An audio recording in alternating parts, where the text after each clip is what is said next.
পর্ব ৬ দেখেছেন আয়শা এক ভয়ঙ্কর মহিলার সঙ্গে আয়নায় খেলতে, আর সেই দৃশ্য দেখে মল্লিকা মাথা ঘুরে অজ্ঞান হয়ে যেতে। তারপর মল্লিকা আর তুষার কিছু বুঝে উঠতে না পেরে গ্রামের লোকেদের সঙ্গে কথা বলতে বাড়ি থেকে বেরিয়ে চলে যায়। গ্রামের লোকেদের সঙ্গে পরামর্শ অনুযায়ী তারা গ্রামে এক প্রসিদ্ধ চার্চে উপস্থিত হয়। এরপর আগে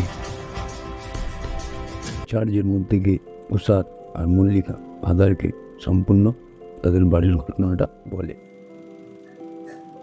আপনাদের মুখে সব কথা শুনে এই বুঝলাম আপনারা অনেক কষ্টের মধ্যে আছেন, আর আপনাদের ওই বাড়িটা এক ভয়ঙ্কর আত্মার কবলে আছে। আপনাদের বাড়িতে আমি যাব, আর আপনাদের ওই ভয়ঙ্কর আত্মার থেকে মুক্তিও দেওয়াব।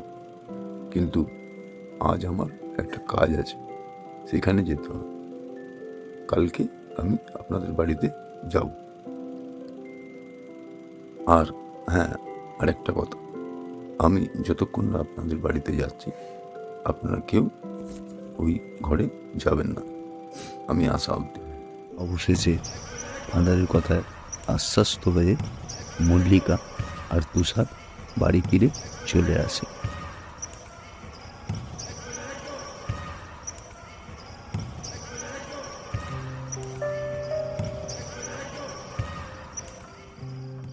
বাড়ি ফিরে এসে তুষার আর মল্লিকা পরের দিনে ফাদারের আসার অপেক্ষায় নিজের শোবার ঘরে গিয়ে ঘুমিয়ে পড়ে।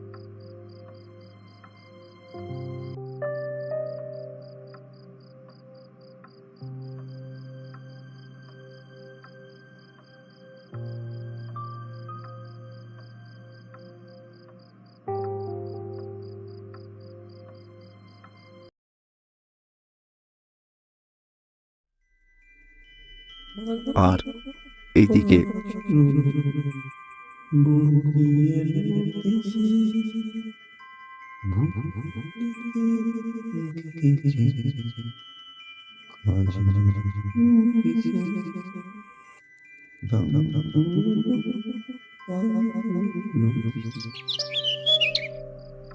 আর এদিকে দেখতে দেখতে সকাল হয়ে যায়, বেলা গড়িয়ে রাতের অন্ধকার নেমে আসে।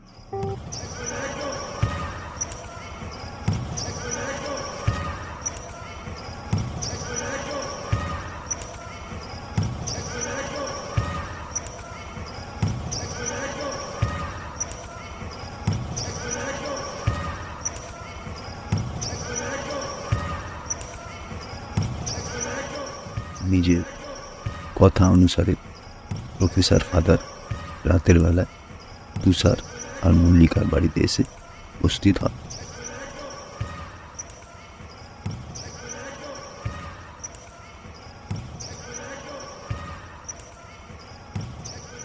ফাদার, আপনি এসে গেছেন, আমরা আপনারই অধীর অপেক্ষা করছিলাম। হ্যাঁ, আমি এসেছি। আপনাদের এবং আপনাদের মেয়েকে আমি রাস্তার কবল থেকে মুক্তি করতে হবে। হ্যাঁ, চলুন তাহলে আপনাকে আমরা ওই ঘরে নিয়ে যাই। হ্যাঁ চলুন, দেখান আমাকে ওই ঘরটা।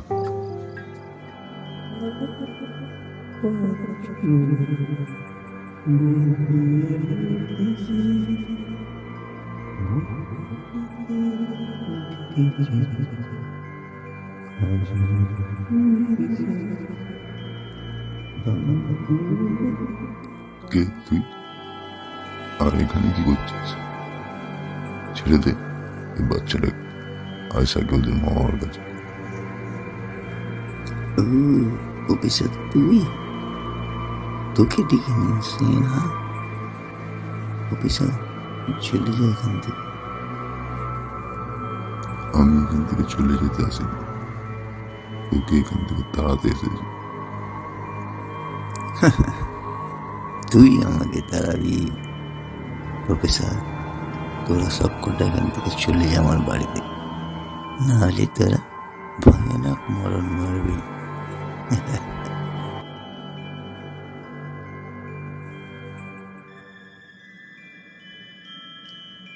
তোর এত বড় স্পর্ধা, আমাকে ধমকি দিস? দেখ তোকে এবার দেখাচ্ছি মজা। হে জিসাস, এই দুষ্টু আত্মাটাকে এই বাড়ি থেকে দূর করো। হে জিসাস, এই দুষ্টু আত্মা থেকে এই বাচ্চাটাকে মুক্ত করো। হে জিসাস, এই দুষ্টু আত্মাটাকে এই পৃথিবী থেকে দূর করো।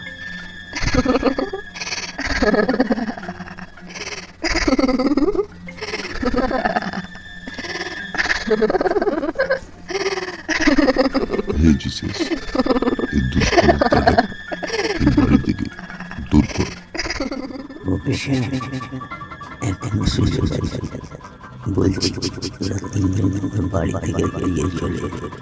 তাহলে তিনজন ভয়ানক মরবে। চলে যান আমার বাড়ি থেকে। ওই আত্মাটা ওই আয়নার মধ্যে ভীষণ শক্তিশালী হয়ে উঠেছে। ওকে ওই আয়নার মধ্যে বস করা খুব মুশকিল। একটু আমি ভেবে দেখি, ওর জন্য অন্য একটা ব্যবস্থা নিতে হবে। আমি কালকে সকালে আপনাদের বাড়িতে আসবো। ফাদার, আমরা আপনার ভরসাতেই আছি। যা করবেন করুন, আমাদের মেয়েটাকে উদ্ধার করুন। আমরা আর কষ্ট সহ্য করতে পারছি না মেয়েটার চিন্তা। দেখছি আমি কি করা যায়।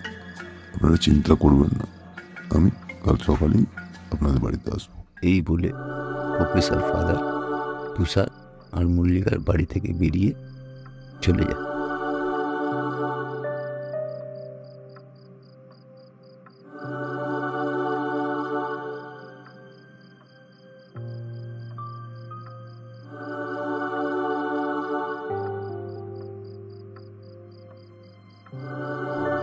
আর এইদিকে তুষার আর মল্লিকা সকাল হওয়ার অপেক্ষায় সারা রাত জেগে বসে থাকে।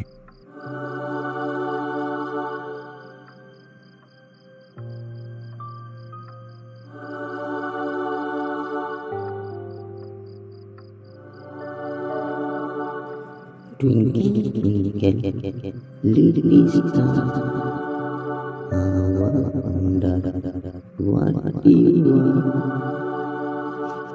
Twinkle, twinkle, little star, I wonder what you want.